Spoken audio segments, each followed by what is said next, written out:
Okay, listen guys, this is a spoiler video, so it's a big warning right now. If you haven't seen the movie, turn this off and watch my spoiler-free video, which is on my channel right now.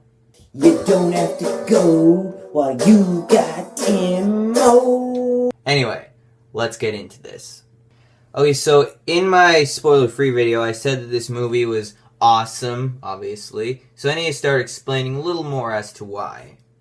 So, Black Panther, I think he's a great character because of the way that they develop him in this movie. Because his dad is the king of Wakanda, so that means that he's the prince. And when his dad dies, it's just really sad and you feel really bad for the guy. And so you kind of understand why he'd want to kill Bucky, which makes it a lot more interesting. Also, Black Panther isn't really a good guy at first or a bad guy. He's like somewhere in the middle between the two, which makes him really interesting as well. And of course, eventually he sides with Iron Man and goes on his team. Kind of, it's not exactly the way it's marketed, but I think it's close enough. Also, all of the characters get a lot more depth, like Captain America becomes an even deeper character, so does Falcon, kind of. I mean, Falcon isn't the biggest person in this movie, but he's pretty important to the plot. The story to do with Bucky is interesting because you don't really know if he did actually cause the death at first, or if he didn't. You're trying to figure it all out. Also with Iron Man, in that one scene where he meets this one lady who's like at a conference in MIT, you know what she tells him? She tells him that her son was in the place where the opening action scene of this movie takes place. And that he died when the big action happened, so she's angry at the Avengers, including Iron Man, even though he wasn't actually there. And it's a really sad scene too. I mean, you can kind of tell where Iron Man is coming from in all this. Speaking of the opening action scene, I thought it was pretty good. I had a lot of fun with it. It was pretty good all the way through. Its only problem is that it's a little shaky sometimes. Quite a bit, actually. I mean, it's all like...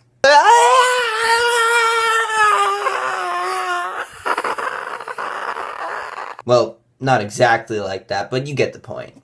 Also, we have Crossbones in this action scene, because, you know, he was in the Winter Soldier, he was kind of badly burnt, so he's wearing the armor now.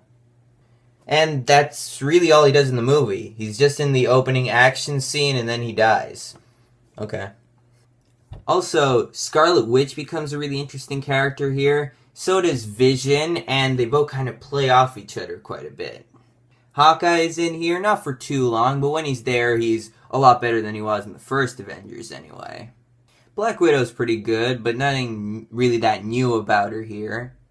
Rhodey is also pretty good, except, again, not much new about him. Although, it is a pretty good scene when Vision misses Falcon and he hits, Rhodey, and Rhodey falls down and stuff. And then Iron Man's, really upset about this all, and he just, blasts Falcon.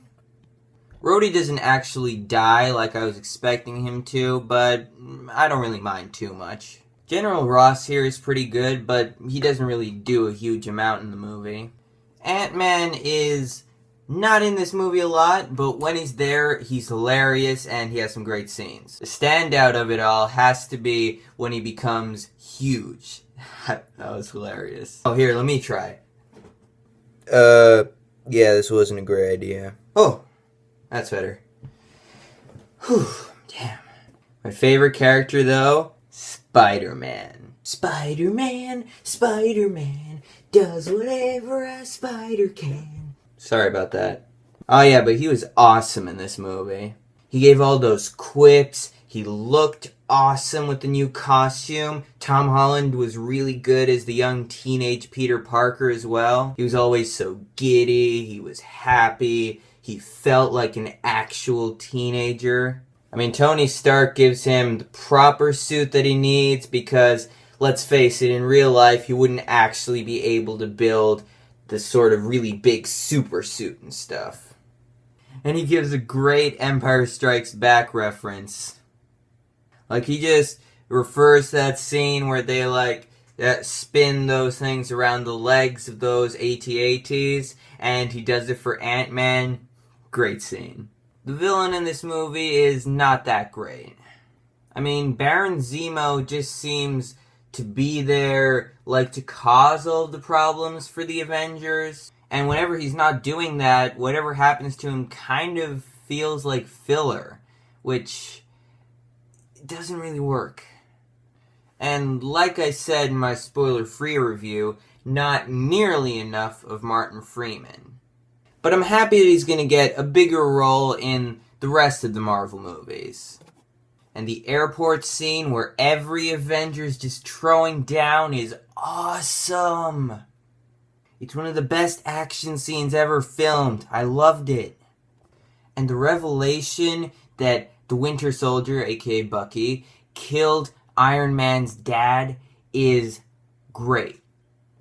I mean, it's just really sad for him and all. You can kind of understand why he's so angry about all of this. And how apparently Captain America kept it from him this whole time. And I just love the way it was handled with all the footage and stuff. It's great. And then the fight between Captain America and Bucky against Iron Man is also great. Loved it. And I just love how after the fight, Captain America just leaves his shield there because Iron Man says he's not worthy of it. And then, at the very end of the movie, Captain America leaves a note for Iron Man, and he just takes all of his friends. At least I'm guessing that's what he does, because he comes to the jail cell and all, and I'm guessing he takes all of his friends out of there, which I thought was really well done.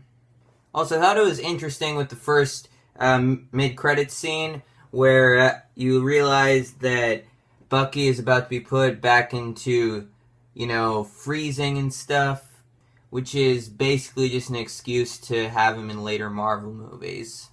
But it's pretty cool. And then at the post-credits scene, where you get to see Spider-Man open up that thing he has with him, and you just see the symbol of Spider-Man just on the roof. Oh, it's awesome. So yeah, overall, love the movie. Couple of problems. Don't matter to me because the positive stuff is so positive that the negatives are basically meaningless to me. If you haven't already checked this movie out, then first of all, why are you watching this review? So that's all I have to say about this right now. Hope you enjoyed this review. I'll have some more stuff up soon. Look forward to that. And secondly, check it out, obviously.